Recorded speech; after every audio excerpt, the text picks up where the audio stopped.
Good morning student. तो 7 chapter हमारा कल कंप्लीट हो चुका था। आज हम चैप्टर कर रहे हैं 8 chapter start, data handling. Second chapter इसका बार ग्राफ एंड हिस्टोग्राम। तो सबसे पहला जो टॉपिक आपका बार ग्राफ, वो आपका 7 चैप्टर के अंदर भी आया था। वो आप जो पिलर से उसके अंदर खड़े कर रहे थे। तो इसकी स्टेटमेंट क्या है? A bar graph is a pictorial representation of a data in which usually bar of equal width and are drawn with equal spacing between them on one axis, say x-axis, depicting the variable. The value of for frequency of the variable are shown on the other axis, say on y-axis, the height of the bar corresponding to the value of the variable. ये इस तरह से हम उसको solve करते थे। ये एक एक्स एक्सिस उसकी विड्थ को दिखाता है, ये इसकी हाइट को दिखाता है। इसको बोलते थे एक्स एक्सिस और इसको वाई। फिर उसने बोल रखा है कि इसके जो विड्थ को दिखा रहा है, जो विड्थ जो होती है इसकी सेम होती है, यानी इनके सभी के बीच में जो ये गैप है ये आपका क्या होना चाहिए? सेम। इसी तरह जो ये हाइट को रिप्रेजेंट करेगा ये भी आपकी क्या होनी चाहिए? सेम होनी चाहिए। तो अब यहाँ से जिस तरह से आप ये ऐसे पिलर खड़े करोगे, वो ये आप पहले भी कर चुके हो। तो इसके लिए कंडीशन क्या बनेगी? यहाँ पर मेरे पास स्केल नहीं है, स्केल की सहायता से आप करोगे तो अच्छी तरह निकल जाएगा ये। और ग्राफ पेपर का इसके अंदर यूज करें तो और भी बेहतर होगा।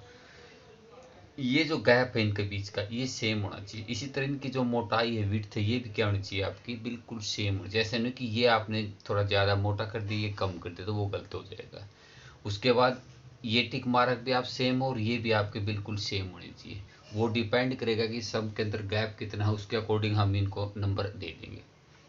अब इससे रिलेटेड एक क्वेश्चन सोल्व करता हूँ, फिर आपको ये क्वेश्चन समझ में आ जाएगा। तो हम क्वेश्चन नंबर फर्स्ट कर लो, सेकंड कर लो, थर्ड कर लो, एक ही जैसे है। तो थर्ड क्वेश्चन ही मैं सोल्व करता हूँ। तो थर्ड क्वेश्चन की एक बार आप स्टेटमेंट को ध्यान से देखें कि क्या दिया हुआ है। The following table show the area in acre in which a farmer grow different vegetable during one season. यहाँ पर कुछ वेजिटेबल के नाम दे दिए, जैसे लेट्यूस, स्पाइनेच, बीटरूट्स, कैरोट्स और टोमेटो गई। फिर यहाँ पर एकड़ यानी जो ज़मीन है उसकी जो नंबर ऑफ एकड़ देते हैं, ज़मीन की संख्या दे दी कि एक 5 एकड़ में है, दूसरी 10 में है, 15 में है, 20 में, 30। तो हमने represent the information given about the bar graph and read the bar graph and answer the following question. तो इसकी सहायता से हमने एक बार ग्राफ बनाना है। तो यहाँ पर ये ले लिया भी हमने एक्स एक्सिस, बिल्कुल स्ट्रेट लाइन हो।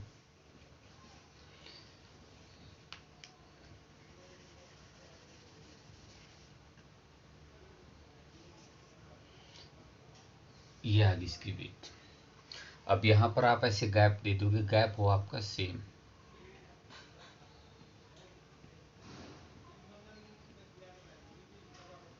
इस तरह से फिर उसने बोल दिया भी यहाँ पर एकड़ की जो संख्या दे दी 5, 10, 15, 20, 30। तो यहाँ पर आपने किस तरह से रिप्रेजेंट करना है वो मैं बताता हूँ।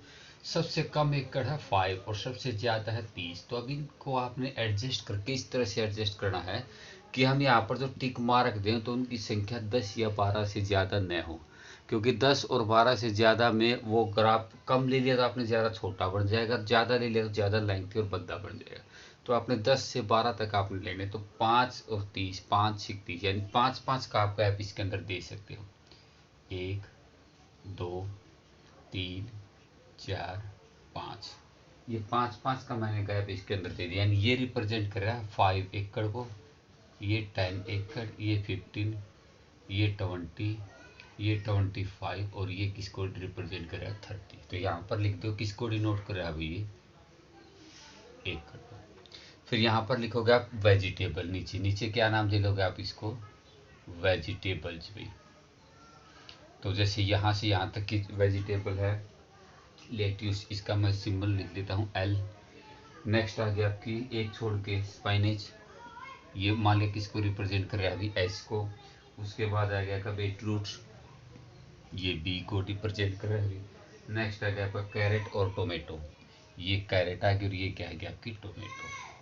अब आपने आगे किस तरह से एडजस्ट करना है इसको, वो देखो आप। जो स्टार्ट वाला तो लेटिस दे रहा है, उसने 5 दे रखा, तो ये होगा आपका 5। तो यहाँ से 5 तक ऐसे ध्यान रखें ये विड्थ आपकी बिल्कुल सेम हो और यहाँ तक भी आपका बिल्कुल सेम। ऐसा नहीं कि ये ज़्यादा कर दी ये कम कर दिया। यहाँ पर थोड़ा स्केल का मैं यूज़ नहीं कर रहा। अगर स्केल हो तो इनका बिल्कुल सीधा आएगा, उसका आपने ध्यान रखना है। ग्राफ पेपर का मोस्टली यूज करना है। स्पाइनेज हो गया आपका 10, 10 आ गया आपका यहाँ पर, ऐसे रख लोगे इस तरह से, ये इस तरह से 10 का आएगा। नेक्स्ट आ गया आपका बेड रूट 15, 15 आ गया आपका यहाँ तक भी।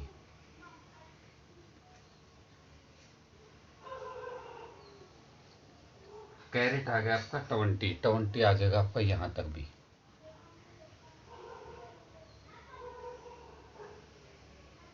और नेक्स्ट जो आपका है टोमेटो, वो आपका 30, तो टोमेटो 30 तक लेके जाओगे आप ऊपर से देख के।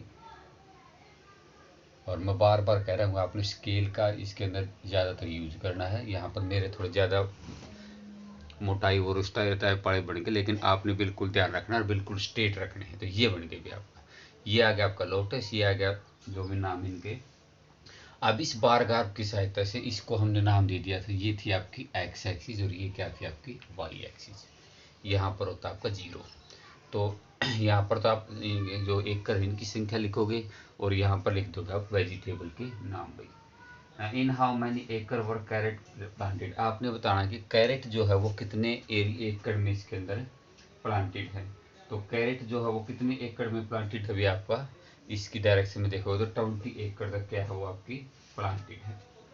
Next they vegetable was planted in the smallest number of एकड़, तो सबसे कम वाले में कौन सा, जिसका सबसे कम पिलर उठ रहा है, किसका उठ रहा है भाई, लेट यू जो भी नाम दिया उसने, लेट यू उसका, इसकी सबसे कम क्या है उसके अंदर एकड़ के अंदर इसकी क्या करी है, इसकी बिजाई की गई है।